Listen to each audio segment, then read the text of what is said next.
ബംഗ്ലാദേശ് പ്രധാനമന്ത്രി ഷെയ്ഖ് ഹസീന രാജിവെച്ച് നാടുവിട്ടതിന് പിന്നാലെ ഷെർപൂർ ജയിലിൽ നിന്ന് 500ഓളം തടവുകാർ രക്ഷപ്പെട്ടെന്ന് വിവരം. രക്ഷപ്പെട്ട തടവുകാരിൽ ആയുധധാരികളും ഉണ്ടെന്നാണ് റിപ്പോർട്ട്. ഇന്ത്യ ബംഗ്ലാദേശ് അതിർത്തിയിൽ നിന്ന് ഏകദേശം 100 കിലോമീറ്റർ മാത്രം അകലെയാണ് ഷെർപൂർ ജയിൽ എന്നതിനാൽ ഇന്ത്യയിൽ സുരക്ഷ ശക്തമാക്കിയിട്ടുണ്ട്. രക്ഷപ്പെട്ടവരിൽ 20 പേർക്ക് തീവ്രവാദ ബന്ധമുണ്ടെന്ന് സംശയിക്കുന്നതിനാൽ അതിർത്തിയിൽ ബോർഡർ സെക്യൂരിറ്റി ഫോഴ്സ് കൂടുതൽ സൈനികരെ വിന്യസിപ്പിച്ചിട്ടുമുണ്ട്. ഷെയ്ഖ് ഹസീന രാജിവെച്ച് നാടുവിട്ടതോടെ അവരുടെ ഔദ്യോഗിക വസതി മുതൽ പാർലമെന്റ് വരെ കലാപകാരികൾ കയ്യേറി.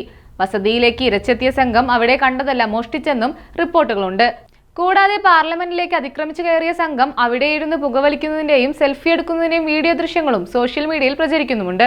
1971 ബംഗ്ലാദേശ് വിമോചന യുദ്ധത്തിൽ പങ്കെടുത്തവരുടെ അനന്തര തലമുറയ്ക്ക് സർക്കാർ ജോലികളിൽ 30% സംവരണം നൽകുന്നതിനെതിരെ ജൂലൈയിൽ നടന്ന രാജ്യവ്യാപക പ്രക്ഷോഭത്തിന്റെ തുടർച്ചയായാണ് ഇപ്പോൾ പ്രതിഷേധ പ്രകടനങ്ങൾ നടക്കുന്നത്.